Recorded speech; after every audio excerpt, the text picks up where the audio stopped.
Shalom, selamat pagi Bapak Ibu Jemaat terkasih. Apa kabar pagi ini? Luar biasa ya.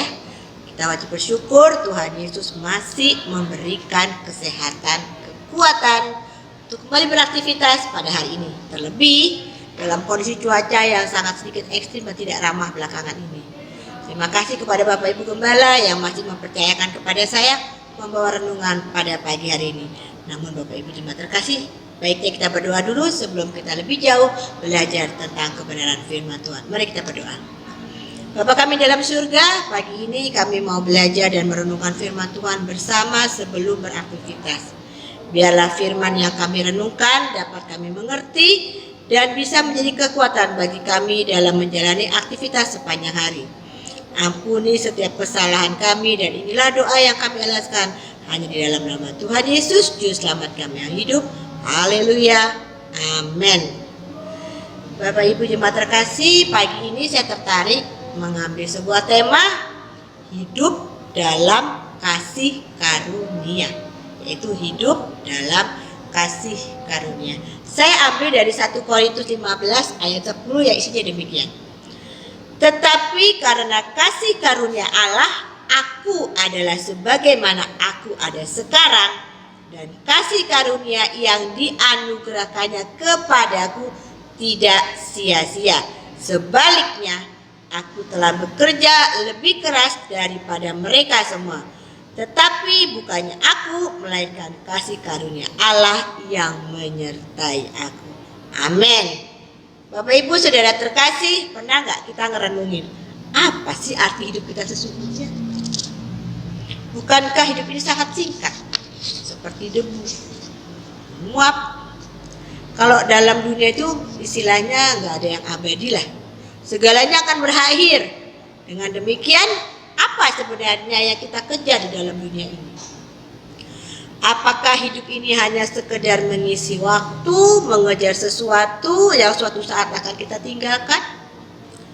Untuk menjawab semua pertanyaan tersebut, kita perlu memahami bahwa hidup kita sebagai orang percaya adalah hidup dalam kasih karunia Allah. Kasih karunia adalah sebuah bantuan dari kekuatan ilahi yang kita terima melalui perdamaian Yesus. Melalui kasih karunia kita diselamatkan dari dosa dan kematian. Selain itu, kasih karunia memungkinkan kuasa yang memperkuat kita dari hari ke hari dan menolong kita bertahan sampai akhir. Dengan menyadari hal ini, maka kita tahu apa yang harus kita kejar dan bagaimana seharusnya kita menjalani kehidupan yang Tuhan masih percayakan. Bapak Ibu Saudara terkasih, kalau kita belajar tentang Paulus, bagaimana dia menyadari keberadaan hidupnya hanya oleh kasih karunia Allah. Bagaimana tidak, dia dulu merupakan seteru Allah loh, penganiaya jemaat Tuhan dan orang yang paling giat melawan Tuhan. Namun sekarang dia diberi kesempatan untuk memberitakan kebenaran. Paulus menyadari bahwa anugerah Allah dalam Yesus Kristus adalah sesuatu yang tidak ternilai. Pengorbanan Tuhan Yesus untuk menebus dosa manusia adalah kasih karunia terbesar yang perlu kita hargai. Salah satu hal terbaik untuk menghargai dan membalas kasih karunia Allah adalah dengan hidup benar sesuai dengan kasih karunia tersebut. Alkitab senantiasa mengingatkan saya dan saudara bahwa hidup itu singkat. Maka pergunakanlah waktu sebaik-baiknya. Kita tidak tahu waktu kita sedetik kemudian akan terjadi apa. Namun kita baca dari Paulus yang diberi waktu dalam dunia ini kurang lebih 60 tahun. Kemudian dia mati sebagai seorang martir di kota Roma.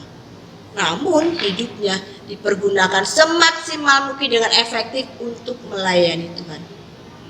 Kalau kita pelajari situ, setelah bertobat, Paulus bekerja keras lebih dari siapapun untuk memberitakan tentang kasih karunia Allah yang telah dialami secara pribadi. Artinya, Paulus hidup dalam kasih karunia Allah sehingga dia dapat menjalani kehidupannya dengan benar dan menjadi teladan bagi orang-orang di sekitarnya.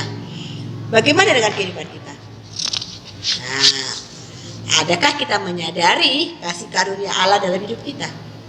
Ingatlah bahwa tanpa kasih karunia Allah dalam Yesus Kristus, kita adalah orang yang akan binasa oleh dosa kita. Tetapi karena pengorbanan Tuhan Yesus sajalah kita diselamatkan, dilayakkan untuk memperoleh kehidupan kekal bersama Tuhan.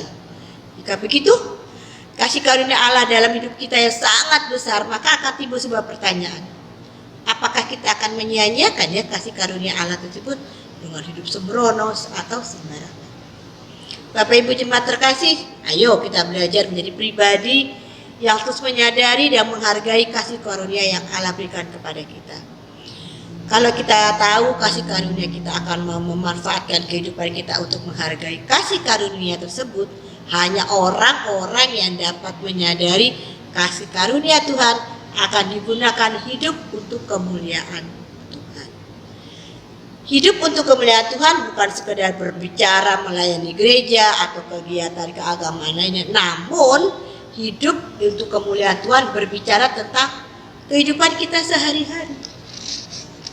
Jadi di sini kita menjalani kehidupan dalam sebuah kebenaran, hidup sesuai dengan kasih karunia, dan menyadari bahwa kasih karunia Tuhan akan menjaga kehidupan kesehatan kita, perilaku kita, karena kita sudah ditebus sangat mahal oleh darah Tuhan Yesus. Oleh karena itu, kita perlu menjaga kepribadian kita, sikap kita, agar kita dapat melayani dengan apa yang sudah kita miliki. Kalau kita misalnya kita sembrono dalam kehidupan kita tidak peduli dengan kesehatan kita tidak bisa melakukan itu dengan secara maksimal. Bapak Ibu jemaat terkasih, orang yang menyadari kasih karunia Tuhan, maka orang tersebut akan jaga hatinya, pikirannya, tingkah lakunya, selalu dapat mengucap syukur walaupun di dalam titik zero sekalipun. Membangun kebiasaan untuk berbagi dengan sesama, mengejar kekudusan, serta berusaha bekerja keras untuk menjadi berkat dan bukan untuk ambisi pribadinya. Artinya tidak untuk dipuji, namun mempunyai tanggung jawab yang semata-mata apa yang dilakukannya untuk Tuhan. Ini tandanya bahwa seorang itu hidup dalam kasih karunia Tuhan. Dia akan memanfaatkan dan mempergunakan segala sesuatu dalam kehidupannya untuk hormat kemuliaan. Bapak Ibu jemaat terkasih, Bapak juga tahu bahwa hidup kita semata-mata untuk kasih karunia yang Dia berikan. Seharusnya kita yang mati binasa karena segala dosa dan perilaku kita. Namun kita sudah diselamatkan, boleh hidup bersama Tuhan dalam sebuah kekekalan. Bagaimana kita? Apakah kita sadar gak dengan kasih karunia dalam hidup kita? Dan setelah kita menyadari kasih karunia tersebut, hidupnya apakah sesuai dengan kasih karunia Tuhan berikan? Apakah kita menjaga kasih karunia Tuhan percayakan? Bapak Ibu jemaat terkasih, ayo kita pergunakan setiap dalam hidup kita untuk kemuliaan Tuhan. Pikiran kita, perilaku kita, sikap kita, pekerjaan kita, bahkan kalau bisa harta kita sekalipun untuk kemuliaan nama Tuhan. Kalau kita baca dalam Matius 6 ayat 19, itu firman Tuhan sudah mengatakan, jangan kamu mengumpulkan harta di bumi. Di bumi ngengat dan karat merusakkannya, dan pencuri membongkar serta mencuri. Bapak Ibu jemaat terkasih, kita harus menyadari bahwa kita telah dibeli secara lunas, dibayar. Karena itu muliakanlah Allah Bapa di surga dengan segala apa yang kita miliki. Artinya kita sudah ditebus, kita sudah dibayar lunas oleh Tuhan.